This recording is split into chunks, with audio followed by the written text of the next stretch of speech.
শিবির জনবল সাপ্লাই দিবে আর জামাত ইসলামী এই দেশটাকে নতুনভাবে গড়ে তুলবে। দর্শক, আগামীর বাংলাদেশ জামাত শিবিরের বাংলাদেশ। শিবিরের ছেলেরা সিংহভাগ জামাত ইসলামী করবে। জামাত ইসলামী নিজেদেরকে সেভাবে সংশোধন করছে এবং সেভাবে সংস্কার করছে। শিবির করা ছেলেদের 90% জামাত করে না। বিশেষ করে যারা যোগ্য, কোয়ালিফাইড, তারা অনেকেই নন পলিটিক্যাল থাকে, ক্যারিয়ার নিয়ে থাকে। আবার এখন তো আবার বিকল্প রাজনৈতিক দল তৈরি হয়েছে যে শিবির করে এই রাজনীতি করা যায়। শিবির করে অনেকে বিএনপি করেছেন, এরকম এক্সাম্পল আছে, বাট এটা কম।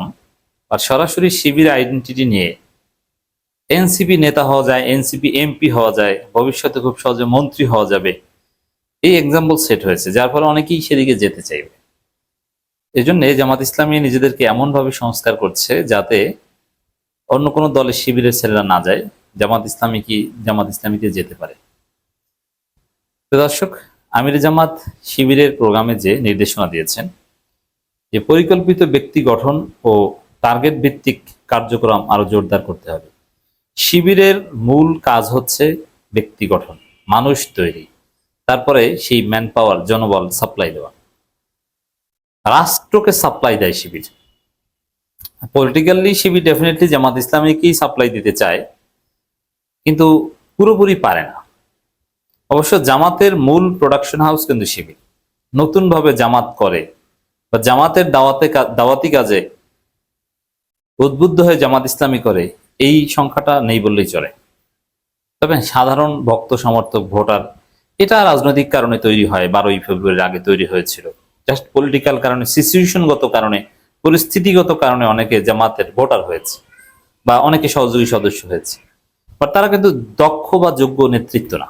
দক্ষ কিংবা যোগ্য নেতৃত্ব বলতে যা বোঝায় জামাত ইসলামীতে, এটা শিবির সাপ্লাই দেয়। শিবির সাপ্লাই না দিলে জামাত একজনকেও দেখাতে পারবেন না যে শিবির করে নাই কিন্তু জামাতে এসে সে জামাতের গুরুত্বপূর্ণ নেতা হয়েছে, নিকট অতীতে নাই। এই জন্য জামাত ইসলামীর জনবল সাপ্লাই দেওয়া শিবির। শিবির চায় যে তার জনশক্তি, তার সমস্ত জনশক্তি এক পর্যায়ে জামাত করুক। কিন্তু এটা, এই যে বললাম যে 90% জামাত করে না, 10% করে সর্বোচ্চ। সাদিক কায়েম কিন্তু এখনো জামাতে যোগ দেননি, এটা ভিন্ন আলাপ। তিনি রানিং ডাকসু ভিপি থাকা অবস্থায় জামাতে যোগ দেওয়াটা অনেকটা দৃষ্টিকটু বলে হয়তো এখন যোগ দিচ্ছে না, কিন্তু তিনি দিবেন। কেন্দ্রীয় সেক্রেটারিয়েট মেম্বার, জেলা মহানগর পর্যায়ে অনেকে আছে যে জামাতে যোগ দেয় না।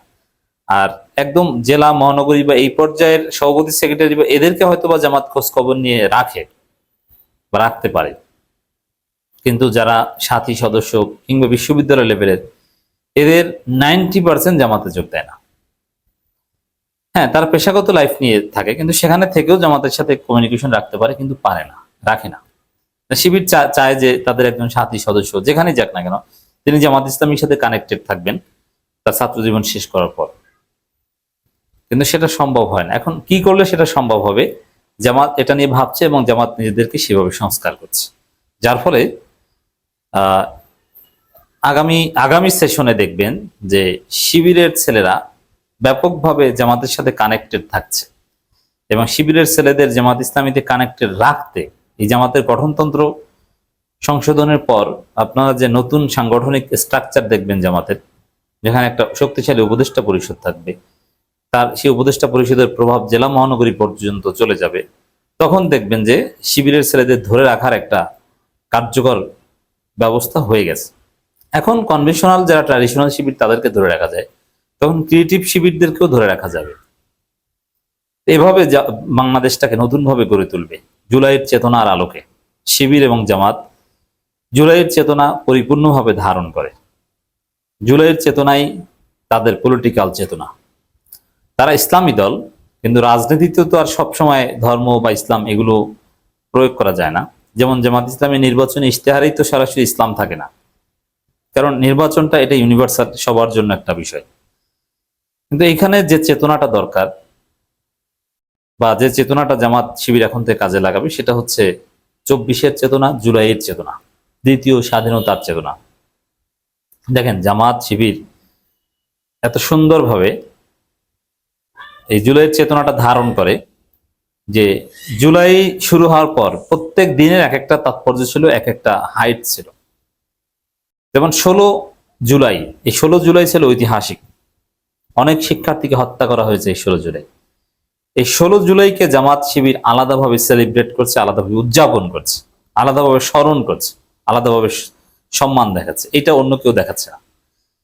16 জুলাই, তারপরে 17 জুলাই, এরকম জুলাইয়ের প্রত্যেকটা দিনের এবং যে জায়গায় বড় কোনো অঘটন ঘটেছিল জুলাই মাসে, সেই জায়গাটা জামাত চলে যায়, সেখানে যে আলাদা কর্মসূচি পালন করে।